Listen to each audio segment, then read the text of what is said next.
Bienvenidos, amados hermanos, en su programa Un Minuto Basta. El tema central, preparando el cuerpo y el espíritu para servir a Dios. Adelante, Jessica. Prepárate para arrancar, no te muevas tu lugar, busca un lápiz y un papel porque el Señor te va a hablar y hay que escribir el día de hoy. Bendiciones.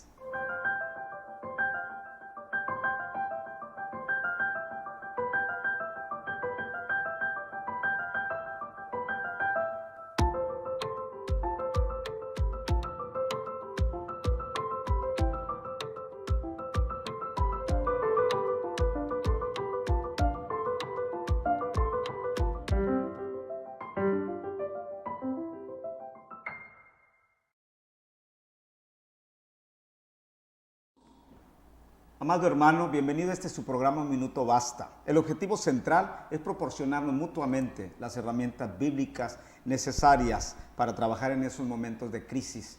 Una crisis laboral, familiar, personal, ministerial.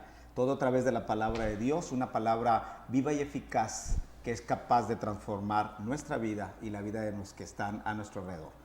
Hoy compartiendo el tema de su primer programa en una serie de puntos importantes a desarrollar, preparar el cuerpo y el espíritu para servir a Dios. Jessica, cuando ves este tema, ¿crees tú que es probable y es posible preparar el cuerpo y el espíritu para poder servir a Dios o se requiere nada más de tener ganas y hacerlo? No, yo creo que es bien importante este tema, más que nada porque para empezar somos seres humanos y hay que entender que esto es un conjunto, hay que siempre tener el equilibrio y que somos seres tiene que ser holístico en el sentido de completo, ¿verdad? No la palabra holística en donde se ha utilizado equivocadamente. Sí es importante entender que si no estamos bien con nuestro cuerpo, con nuestra salud, difícil va a ser estar bien espiritualmente. Por eso creo yo que es bien importante que estos temas que vamos a tocar el día de hoy, que los tomemos con mucha seriedad, porque muchas veces tomamos tiempo para orar, pero no tomamos tiempo para nutrirnos, o al revés, comemos muy bien, pero se nos olvida la comida más importante, que viene siendo la oración. Claro, y partiendo de esta breve manera de comentar tanto la pastora Jessica como un servidor, pues vamos a tener fundamento en el libro de Lucas, todo el capítulo 2, versículos desde el 21 hasta el 52. Jessica, ir haciendo una serie de acotaciones importantes, sobre todo porque en esta parte de la que estoy hablando, Lucas, del Evangelio de Lucas, capítulo 2, versículo del 21, donde vamos a iniciar, es precisamente toda la parte donde se nos plantea la presentación de Jesús en el templo. Un acto para ellos de suma trascendencia. Hay que presentar al recién nacido, cumplir con la ley y sobre todo con las costumbres de aquel momento. Un hecho que quizá hoy los cristianos lo vemos con poca importancia o depende también muchas veces del sentido familiar, ¿no? Sobre todo cuando pues tú estás casado con una persona que no es cristiana o viceversa, que no estás en un entorno muy cristiano y eso te lleva entonces a entender como que es un formulismo y se pierde. Pero en aquel entonces era algo que no podía pasar desapercibido, la presentación del recién nacido en el templo.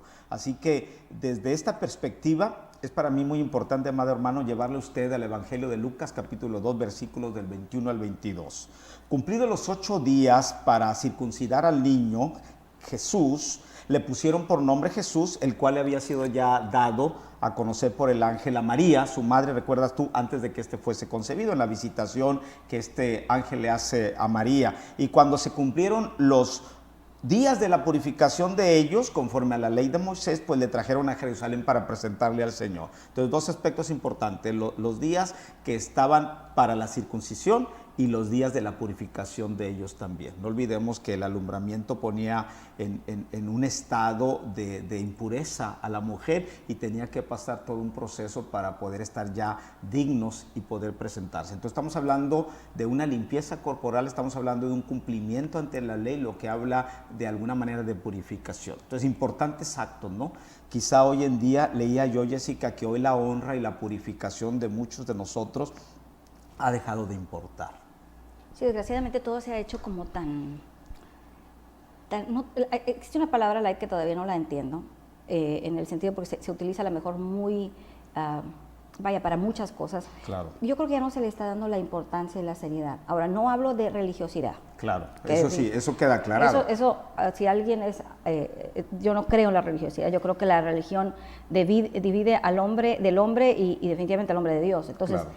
pero sí la seriedad, como que bueno, todo no importa, no pasa nada. Yo creo que hay cosas que sí tienen un lugar importante y que tienen que tener un seguimiento correcto.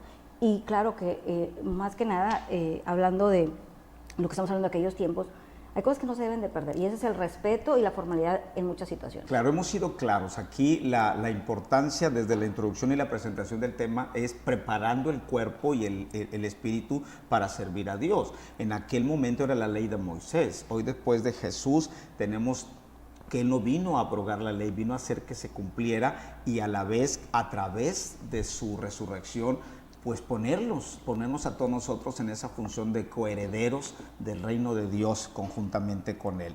Aquí lo importante es establecer que después de haber cumplido todo lo prescrito en la ley del Señor, volvieron a Galilea. Sus padres le han circuncidado, le han presentado en el templo, vuelven a Galilea, que es la ciudad de Nazaret, y este niño crece. Este niño se fortalece y se llena de sabiduría, y la gracia de Dios era sobre él. Esto lo leemos en Lucas capítulo 2, versículos del 39 al 40. El niño crece, el niño se fortalece, se llena de sabiduría, y la gracia de Dios era sobre él. Vemos dos patrones importantes: un patrón natural, que es el crecimiento y el fortalecimiento de un niño, pero vemos también el enfoque de la sabiduría y de la gracia de Dios sobre él. Imagínate una descripción totalmente paralela, pero a la vez afín. Y tiene mucho sentido, Martín, porque hablamos, la palabra es muy clara, la palabra, dice en que el principio de la sabiduría es el temor del Señor. Entonces, como niño le iba conociendo a un hombre, Claro. siendo Dios y se hizo hombre, y entre más le conocía, entre más intimidad tenía, entre más presencia y comunión tenía con él, pues más crecía en sabiduría. Claro. Y esto es algo que debemos de tomar en cuenta, que entre más está cerca uno del Señor, más sabe lo que el Señor necesita de ti, ¿no? Claro. Y es cuando empieza el detalle, ¿no? de que pareciera que hay muchas reglas, pero fíjate que no son tantas reglas, no es como la ley en aquel entonces, ¿no? Es sencillamente cuando tú amas tanto a alguien, cuando tú te enamoras del Señor, sabes que no es difícil, no es pesado. Como hay gente No dice, es una carga. No es una carga, es sencillamente ser agradecidos. Claro. En Lucas 2, del 39 al 40, resaltamos la importancia de lo que se dice del niño Jesús. Es un niño que crece, es un niño que se fortalece. Entonces podríamos nosotros prácticamente desglosar, Jessica, que en lo natural, en lo corporal, el niño crece y se fortalece. Un crecimiento sujeto como el que tuviste tú en tu infancia y como el que tuve yo en mi infancia, como el que tienen todos los niños. Claro. Es decir, se crece y se fortalece. Entonces, ¿cuál sería la diferencia entre el crecimiento y el fortalecimiento? El crecimiento es el efecto natural del cuerpo, y el fortalecimiento es todo lo que yo tengo que cumplir para que mi cuerpo sea fuerte, tanto interna como externamente. Entonces esto me habla que influía la alimentación, influía el cuidado, influía el dormir, el descanso, las actividades propias que debe hacer un niño a esa edad. A mí me fascina cómo está tan detallado el explicarnos en la Biblia una y otra vez lo humano que fue Jesús. Claro, y eso, claro. eso es importante, porque a veces se nos olvida.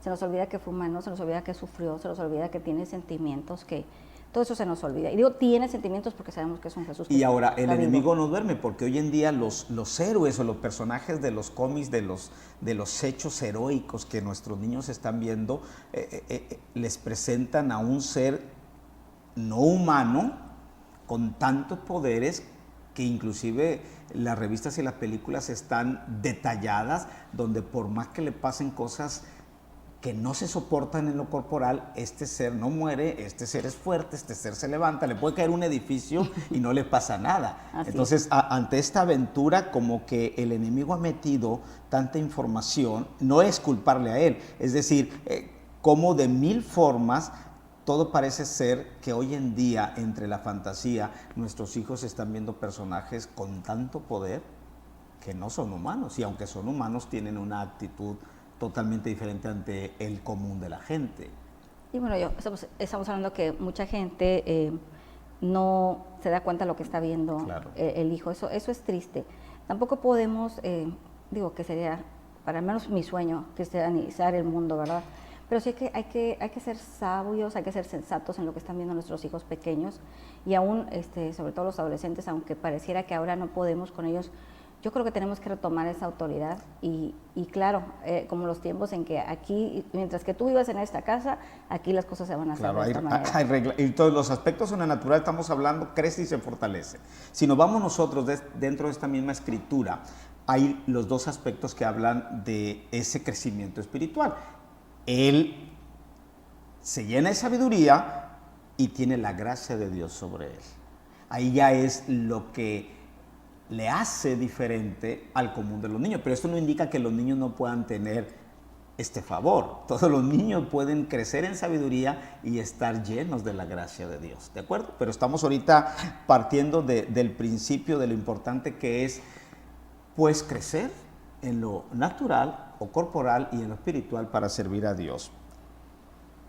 Hay otra parte en Lucas capítulo 2, versículos 42, 44 y 46, donde ya nos habla de lo que es el hecho del niño Jesús en el templo. Aquel aspecto importante que hemos leído muchas veces, sobre todo los que ministramos en la palabra del Señor, y es un acto donde Lucas 2:42, Jessica, y de ahí yendo al 44 y al 46, se describe la situación donde Jesús se le pierde a los padres y es encontrado en el templo. Y cuando tuvo 12 años, subieron a Jerusalén conforme a la costumbre de la fiesta, y pensando que estaba entre la compañía, anduvieron un camino de un día y le buscaban entre los parientes y los conocidos. Y aconteció que 3 días después iba tanta gente que han dicho a los padres de Jesús, debe ir por ahí platicando con ellos. Era un gran grupo de personas.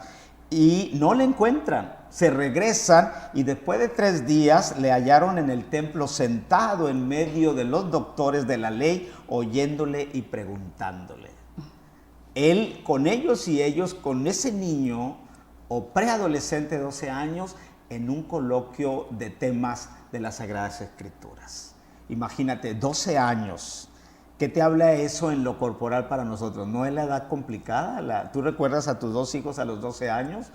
Eran personas que nada les parecía, que todo pareciera que estaba en contra de ellos. Estamos hablando de la preadolescencia, ese gran salto de la niñez a la pubertad. ¿Sí recuerdas? Sí, prefiero recordarlos cuando estaban en la cuna. Mejor en la cuna. Sí. Entonces, el niño Jesús, a los 12 años, se les ha perdido a sus padres y al tercer día le encuentran. Esto nos muestra a nosotros que, aún siendo el Hijo de Dios, Él se ha sujetado.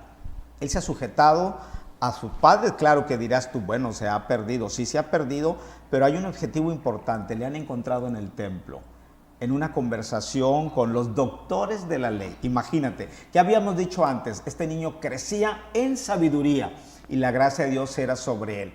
Y hoy le han encontrado sentado con los doctores de la ley hablando. Eso te habla de un impacto, de un fortalecimiento espiritual y corporal tremendo, ¿no? Me fascina la actitud que tiene Jesús, claro, donde Él sabe a dónde va, lo que quiere y lo que va a hacer, y yo creo que tenemos que ser definitivamente imitadores de Jesús. Imagínense esa edad, tener esa convicción tan clara. Sí sabemos que su naturaleza era Dios, pero también sabemos que todos está esa parte de nosotros. Claro, cumplió con lo corporal también. Y digo, sobre todo nosotros que mora el Espíritu de Dios. Entonces, a mí me fascina. Yo no nací en el cristianismo. De hecho, mis nietas son al menos la primera generación de mis generaciones que han nacido en Cristo. Entonces, yo no sé qué hacen los niños a esa edad, ¿verdad? Tiene que haber un cambio, hablando tú de tus nietas, tiene que haber un cambio porque habiendo nacido cristianas y dentro de este estilo de vida que nosotros estamos conservando y que buscamos que sea generación tras generación, sí tiene que haber un cambio, tiene que haber una manifestación clara y concreta de este hecho. Y tú has aclarado algo importante, es el crecimiento de Jesús a su esencia divina. No le resta la importancia a su naturaleza humana, al contrario, ha podido manejar los dos aspectos a la perfección. Aquí entonces la interrogante que yo presento a nuestros amados hermanos que tienen a bien vernos a través de este canal de la familia que hoy en día la sabiduría de nuestros hijos está sujeta a nosotros, los padres, los adultos. Entonces nuestros hijos son el reflejo claro de nosotros.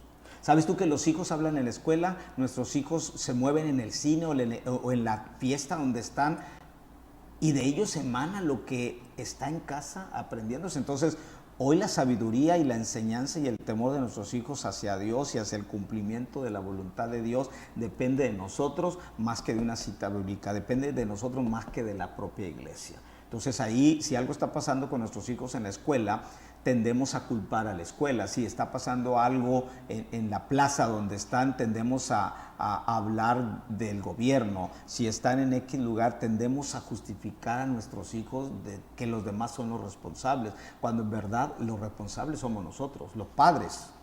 Yo sí soy muy radical, te soy honesta, Martín, con la palabra sabiduría. Y puedo estar mal, y a lo mejor voy a estar mal públicamente. Pero yo sí creo que si la palabra dice que claramente que la sabiduría es el principio del temor de Dios, eso me implica que la madurez es la que te va a dar el siguiente paso a ser sabio. Claro. Y bueno, continuamente vas a ir adquiriendo sabiduría. Entonces, para mí, Jessica, no existe otro tipo de sabiduría. Es una palabra que se ha usado mal. De hecho, se habla de hombres sabios en el mundo, y para mí son hombres que tienen mucho conocimiento. Claro, está confundiendo hoy nuestras generaciones el ser un genio con el ser un sabio, y no es así. No. Entonces, sí, qué difícil propuesta estamos haciendo en estos momentos. ¿Cómo hacer a alguien sabio? Eso es imposible. Claro. Si la persona no dispone su corazón para con el Señor, jamás va a tener sabiduría. Va a tener a lo mejor mucha inteligencia, a lo mejor va a ser experto en las redes, va a ser experto en cualquier... Es más, puede inventar algo. Claro. Sí, ser un genio. Sabio no lo va a hacer. Pero será en lo terrenal, porque la sabiduría viene precisamente del llenarse la palabra de Dios, y que Dios le muestre las revelaciones a uno, le hable el Espíritu de Dios a uno, y uno crea y confía. Mira, algo sí me queda claro. Los jóvenes hoy en día, o los adolescentes, o los niños hoy en día a los 12 años, no se van a perder en el templo, no se van a perder en la iglesia, se podrán perder en cualquier otro lugar. ¿Y por qué no se pierden en el templo? Porque a veces nosotros los padres ni siquiera vamos al templo.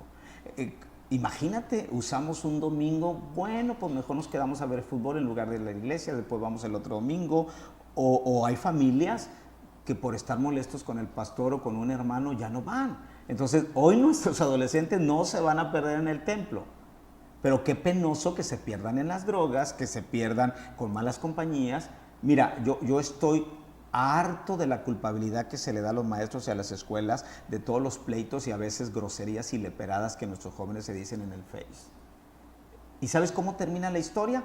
Los papás dicen que la escuela es la responsable, cuando tú te puedes dar cuenta, en las horas de conversaciones, son las 8 de la noche, son las 11, la 1 de la mañana.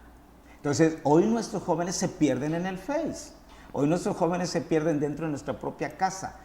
Bueno fuera que los encontráramos perdidos 3 días en el templo, sí, hablando de las cosas de Dios. Creo que se viera en las redes sociales y saldría, no sé, un reportaje especial acerca de... Entonces, ¿por qué no se pierden hoy nuestros jóvenes en el templo? Porque simple y sencillamente muchos de nosotros no les hemos enseñado el amor de perdernos en las cosas de Dios. Es triste lo que está diciendo, pero es una realidad. Y entonces de ahí lo importante que hoy estamos presentando, amado hermano. Hay que crecer en lo corporal, en lo natural y en lo espiritual para servir a Dios. Ahora sí existen esos no, jóvenes. Debe haber, pero ¿cuántos? Quiero aclarar que, no muchos, pero existen, ¿ok? Hay seres vivientes de esas edades que están enamorados de Jesús y que están sirviendo al Señor. De acuerdo, pero aquí estamos hablando de que la responsabilidad es de nosotros, los padres. Sí, es de nosotros.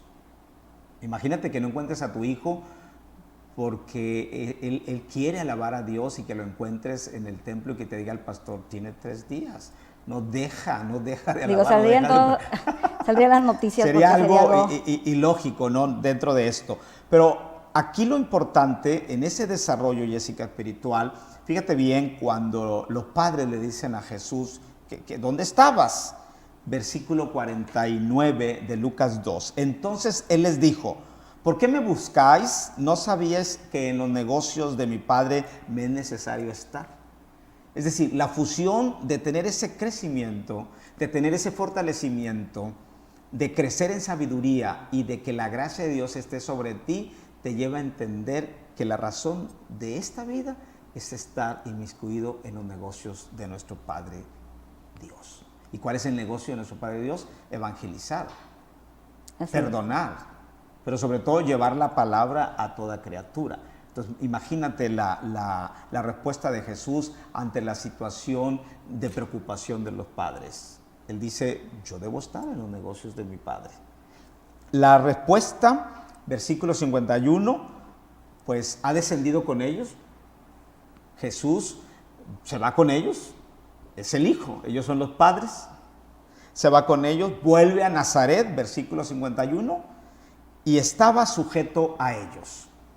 Esa es la otra parte donde yo creo que sería lo que estoy lamentando en este programa.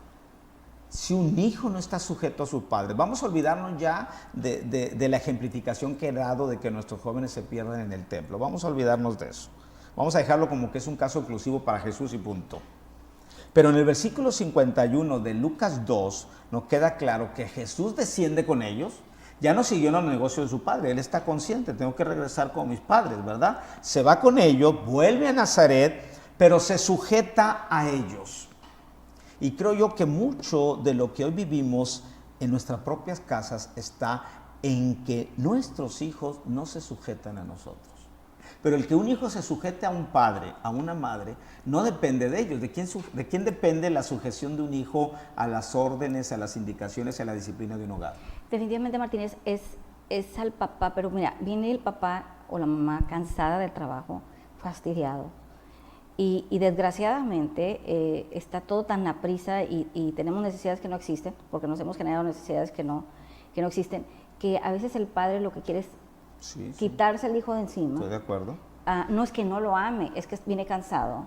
No es que no le quiera poner atención, es que no tiene las fuerzas para hacerlo. Entonces, hay muchos sustitutos, están las redes sociales, está un billete para que se vaya a otra parte, y desgraciadamente es algo que el mismo mundo te ha arropado, que ya ni siquiera te estás dando cuenta que lo haces. Claro. Ya es parte de la rutina. Y Pablo nos exhortaba, o sea, que no conforméis a este mundo. Pero ¿qué pasa? Te das cuenta que nos metemos así como en un tsunami, y para cuando acuerdas, ya estás adentro de esa agua, ya eres parte de esa corriente. Y eso es lo que debemos de evitar. Es que de nada sirve crecer y fortalecerte en lo natural y crecer en sabiduría y estar la gracia de Dios sobre ti, si tú no te sujetas a tu padre. Estamos hablando de siendo menor de edad. Una vez que uno es mayor de edad, aún la sujeción tiene una denotación muy importante: honrar siempre a tu padre y a tu madre. Así es. Sí, largos años de vida. ¿Queréis honrar a vuestros padres? Entonces, estamos hablando de una promesa con un resultado fantástico, ¿no? De vivir largos años de vida. En el mismo Evangelio de Lucas, capítulo 2, versículo 52, Jessica, nos dice que Jesús crecía en sabiduría, en estatura. ¿Te fijas cómo una vez que uno va desarrollándose como hombre o mujer completo de una edad madura, entonces pasa a primer término la sabiduría? Cuando estamos describiendo al niño Jesús, estamos hablando de un crecimiento. Pero una vez que hablamos del Jesús que se está preparando para esta vida pública, lo que pasa a primer lugar es la sabiduría. Dice Lucas capítulo 2, versículo 52, y Jesús crecía. Una vez que se ha sujetado a sus padres, Jesús sigue evolucionando en lo natural, en lo espiritual. Entonces Jesús crece en sabiduría, Jesús crece en estatura, porque obvio que va creciendo, va llevando esos centímetros de más, en gracia para con Dios y en gracia para con los hombres. Y es ahí donde esta amalgama de funciones naturales, tanto para Jesús como para ti, para mí y para todos los amados hermanos que nos escuchan, pasa a hablar de un crecimiento en lo espiritual, en lo natural, para poder servir a Dios. Ahora, qué importante estar preparado para servir a Dios. En este tu minuto, Jessica, ¿con qué parte de este programa, creciendo en lo natural y en lo espiritual para servir a Dios, ¿con qué parte te quedas tú de la enseñanza del Jesús que se pierde hablando de las cosas porque está en el negocio de su padre, que es lo espiritual, o del sujetarse a los padres, o el de entender que uno debe también estar en gracia para con los hombres y para con Dios? Fíjate que es bien complicado como seres humanos, porque siempre nos sentimos que no merecemos, nos sentimos inmerecedores de la gracia. Es complejo entender que en un cuerpo humano, en un ser lleno de defectos, bueno, yo no sé si tú que me estás escuchando te sientes perfecto, pero bueno, déjame decirte que tu servidora no se siente tan perfecta como tú. Y yo me quiero quedar con ese Jesús a tan pequeña edad, con tanta decisión. Yo quisiera tener una milésima de esa convicción, no sé, a mí me llama la atención cuando le contesta, me conviene. Y qué impresionante que él, aún sabiendo a dónde iba, él le convenía morir por nosotros, él le convenía amarnos desbocadamente. Yo me quedo con eso. Yo quiero imitar a ese Jesús que lo ve como que es algo que le conviene, como que es algo que necesitas hacerlo, más que nada con un solo propósito, para agradar al Señor. Así que si tú como yo estás viviendo una situación y preguntándote qué es lo que quieren de mí, sabes que a veces el recurso que tengas, la carencia que tengas, el tiempo que tengas, solamente requiere querer hacerlo e intentar hacerlo. Así que yo te invito a que si no estás haciendo todo lo que tu capacidad tiene, empieza hoy. Nunca es tarde. Si has fallado en cualquier campo de tu vida, en lo personal, en lo laboral, incluso en lo espiritual, no importa. Él está siempre con los brazos abiertos esperándote para que un día tú digas juntamente conmigo, en los negocios del Padre nos conviene estar. Así es. Yo mi minuto lo invierto para los niños y para los jóvenes. Amado niño, si no eres feliz, si los problemas y las discusiones de tus padres y la manera cotidiana de llevar quizá sin querer mala organización en tu casa y en tu familia, si eso no te hace feliz, eso te lleva a tener sueños de tanta preocupación. Mira que hoy en día la manera tan opresiva como se vive tanto en la escuela como en nuestra comunidad ha llevado a niños a vivir frustraciones a temprana edad. Yo te quiero decir a ti, amado niño, que en verdad el problema puede ser que no te has sujetado a tus padres, que no le has dado la importancia necesaria a tu madre y a tu padre, pese a todas las adversidades que se estén viviendo en casa. Ellos son tu autoridad. Tu padre es el sacerdote de casa, tu madre es la ayuda idónea, y a ti como te dijo, te conviene estar en los negocios de Dios, pero te conviene sujetarte a tu padre. A ti joven, que quizá estás más perdido que nunca en una desorientación, en lo educativo, en lo académico, materias reprobadas, quizá malas compañías que te han llevado a sujetarte a drogas, al alcohol, a la promiscuidad. No solamente se trata de que cuidemos el mundo y el medio ambiente, sino también se trata de la salud espiritual y la salud natural. Y quizá tú no tienes la economía para estar en una dieta sana, pero ama a Dios, te conviene estar en los negocios de tu Padre. Amén. Le bendecimos, le esperamos en nuestro siguiente programa.